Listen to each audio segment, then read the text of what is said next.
Yo, what's up mga idol? So ngayon kakatapos lang ng game natin. Syempre, after game, naglilinis tayo ng ating mga sapatos gamit ang ating clean shield shoe wipes. Yung mga dumi-dumi lang din siya dito. Yan yung mga alikabok. Every game before the game, yan, ginagamit ko tong clean shield shoe wipes. Alam nyo ba mga idol na magto 2 months na tong sapatos ko pero ayan, mukha pa rin siyang bago. So dahil yan sa clean shield na ginagamit natin mga idol. Ayun, nakakuha lang tayo ng yan, isang wipes.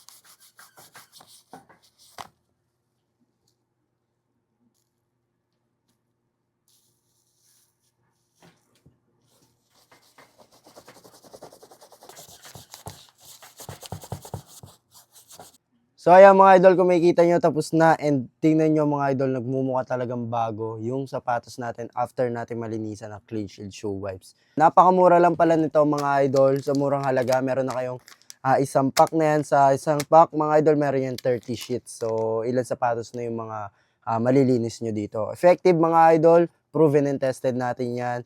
Ingat kayo palagi, order na kayo nito. Syempre, sa Hello Basket ko nyo sa baba. Yun lang, peace.